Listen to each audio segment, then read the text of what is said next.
The Ohio River and the network of creeks and streams that forms the Ohio River watershed has been vital to the growth and prosperity of western Pennsylvania. The series of locks and dams on the rivers have allowed commerce to play an important role in the shaping of the region. We have year-round drinking water, we have year-round firefighting water, we have industrial cooling water, and we have water for navigation, recreation. All of these things exist because we have built up this series of locks and dams. The foresight of Congress and the Corps of Engineers, they could see way long ago how important this region could be with locks and dams. Our problem is many of them are now about 100 years old, and they're in need of some serious repair out here.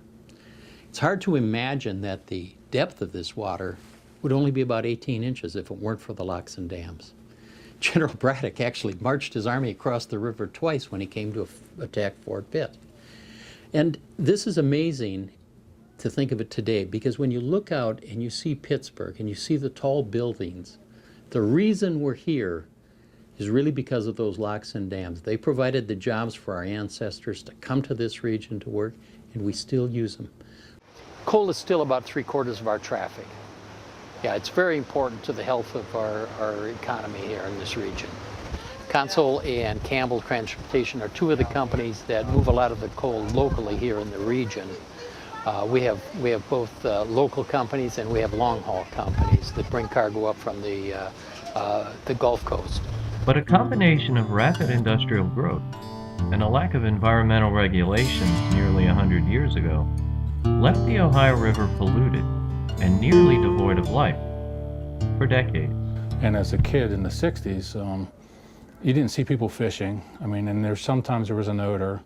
I mean, as a kid, we thought it was funny counting the dead rats floating in the river, because basically, 40 years ago, there wasn't much going on in the rivers. You didn't see recreational boats. However, in recent years, partnership of concerned citizens, industry, and government emerged, and cleanup activities began well upstream of Pittsburgh. This work would bring positive change to the Ohio River.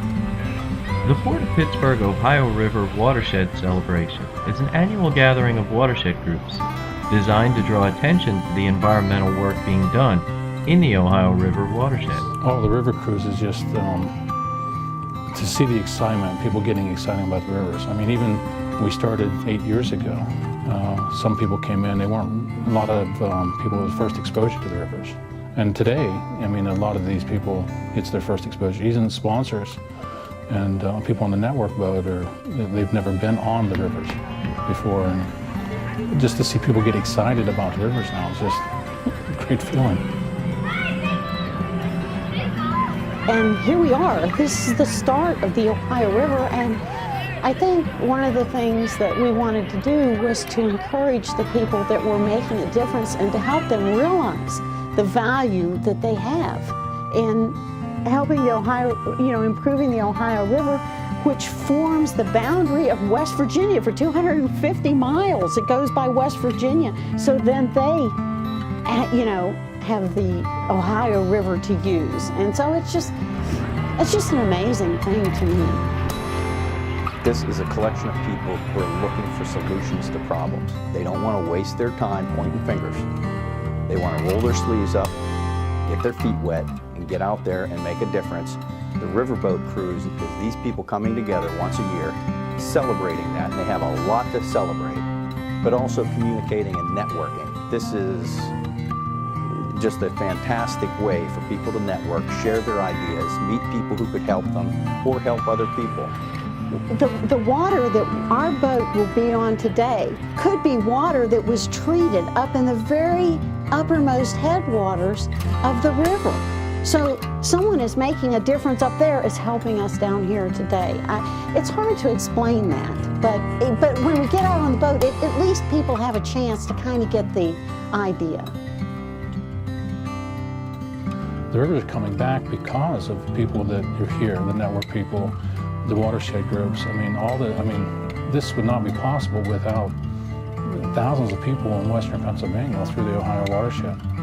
And there's been a lot of efforts taking place by a lot of Pennsylvania citizens upriver in the upper reaches, in the headwaters of the Conemaugh, of the Kiskiminetas, of the Loyalhanna, of all sorts of streams here in western Pennsylvania that are making the rivers in Pittsburgh significantly better. That's why we think it's so important to celebrate the watershed. It brings together the community of people with a lot of diverse interests. And what we want to have today in the celebration is a single theme of what's it going to take to keep this watershed healthy. It's that little person picking up, cleaning, checking, monitoring the streams, going out in the rain, going out, anytime weird weather, getting muddy. You put those thousands of people, they think they're cleaning up their little area, maybe a couple hundred acres or something, but you combine all those, and that's why we have the rivers in Pittsburgh we have, and that's what makes this all possible. This is such a great showcase for the reason that the city has moved in a green direction in both the built world and the natural world around the city. 8 years ago, when this event didn't exist, 2 women, these 2 ladies that are going to have the microphone, had this idea. Somebody told them that it wasn't possible to do it. You don't tell them it's not possible. Meg and I just got excited about the fact that people could work together and make a difference. We owe a lot to those watershed groups. We owe a lot to the industry.